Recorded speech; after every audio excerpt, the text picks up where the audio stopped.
South Africa से। राधे राधे। महाराज जी, मैं south Africa में एक कंपनी में अकाउंटेंट का कार्य कर रहा हूँ।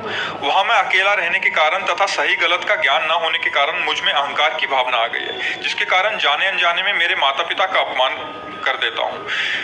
मेरे माता पिता ने आपको गुरु रूप में स्वीकार किया हुआ है। उन्होंने आपके वीडियो मेरे पास भेजे, जिन्हें सुनकर मेरे द्वारा किए गए माता पिता के अपमान को सोच सोचकर अभी ग्लानि सी हो रही है, जिससे मेरा मन अस्थिर है। महाराज अरे वो तो प्रायश्चित हो गया, जैसे हृदय में जलन हुई ना तो वो पाप कट गया।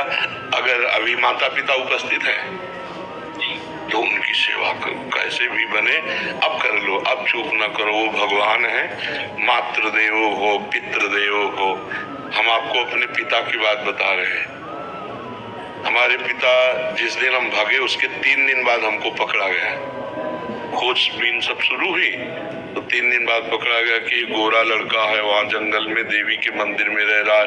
तो पहले बड़े भाई आए तो उनको तो कठोर शब्दों से कह के, बहुत विवेक प्रवीण था, बचपन में भी बहुत विवेक प्रवीण था। मतलब प्रवीण ना होता तो संसार की यात्रा काटते हुए भगवान ऐसे कैसे लाते। तो जब पिताजी आए तब हम मिल गए, क्योंकि वो एक कठोर स्वभाव के और बहुत धर्मात्मा पुरुष थे। उनकी हम आंखों में कभी आंसू नहीं देखा। बहुत ही दृढ़, सर्दी गर्मी भूख प्यास सब बर्दाश्त करके संतों की सेवा करना, गृहस्थ किसान आदमी ऐसे। तो जब वो आए तो हमारे मन में आया कि मारेंगे अगर हम आँख खोलेंगे, बात करेंगे तो उत्तर हमारा मानेंगे नहीं है, और इनकी हम अवहेलना कर नहीं सकते। तो आँख मूंद के बैठ गए। जो देखा पिताजी आ रहे सो आँख मूंद के बैठ।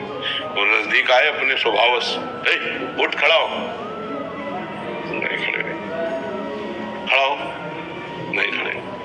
तीसरी बार का आप खड़ा हो जा तो हमें लगा डंडा पड़ेगा, चौथी बार तो खड़े हो गए। बच्चे ही थे, खड़े हो गए। तो चाचा जी वगैरह उनको बड़े भैया कहते थे, तो हम भी पिताजी नहीं कहते थे, हम भी बड़े भैया कहते थे। तो उनका बड़े भैया आपसे एक प्रार्थना करें। उनका बताओ, हमका ये जिंदगी भगवान के नाम है, आप चाहे काट डालो ना घर जाएंगे ना आपकी बात मानेंगे। तो हम उनकी कृपा की बात बता रहे हैं। तो एकदम चैप्टर बदल गया, जैसे भगवान की कृपा ना उनका सच्ची, हमका आपसे सच्ची बात कहे। घर नहीं जाओगे करना, कभी जिंदगी में ब्याह नहीं करोगे करना। बोले खड़े हो जाओ, खड़े हो, ऐसे छाती से लगाया, कहा राम राम राम 3 बार ऐसे छाती से, राम राम राम ऐसे कहा। तो कहा जाओ, अगर ऊसर में भी बैठोगे तो फूलों की वर्षा हो। जाओ, जिंदगी में कभी तुम्हारा कोई बाल बांका नहीं कर सकता।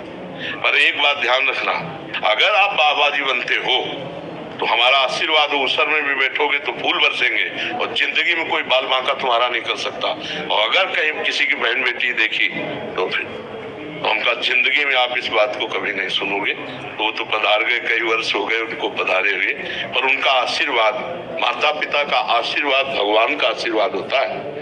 हाँ, तो इसलिए अगर माता पिता से कभी कटु व्यवहार हो जाए तो हमें लगता है अगर वो जिंदा है तो अभी बहुत बढ़िया अवसर है उनकी सेवा करके हम क्षमापन करके अपने मातृ पितृ ऋण से ऋण हो जाए। हमारा ऋण भी तो है केवल रुपया कमाना, खाना पीना नहीं।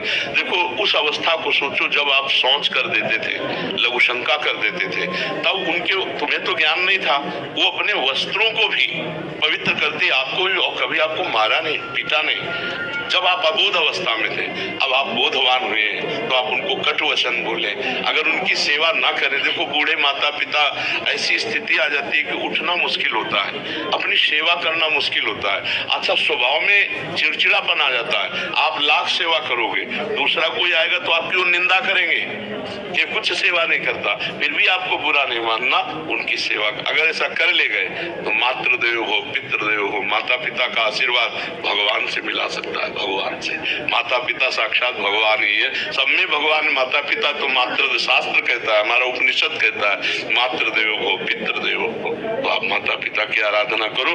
जो गलती हो गई है उसका तुम्हें ताप हुआ, इसलिए समापन हो गया है। और जहां तक हो सके अर्थ प्रधान बुद्धि ना रखो, धर्म प्रधान बुद्धि रखो। पहले धर्म है, फिर अर्थ है, फिर काम है, फिर मोक्ष है। तो अर्थ भी कमाओ। अगर माता पिता के पास अर्थ भेजने से काम चल जाता है तो बढ़िया है, नहीं बनता, आपकी जरूरत है तो आप या तो भारत आओ या उनको वहां ले जाओ। उनकी सेवा शुश्रूषा जरूर करो, क्योंकि हर आदमी यही चाहता है मेरे एक संतान तो हो ही जाए। बोले किस लिए? बोले बुढ़ापे में काम आएगा। नहीं आता है कि बुढ़ापे की लकड़ी तो है ना हमारे पास।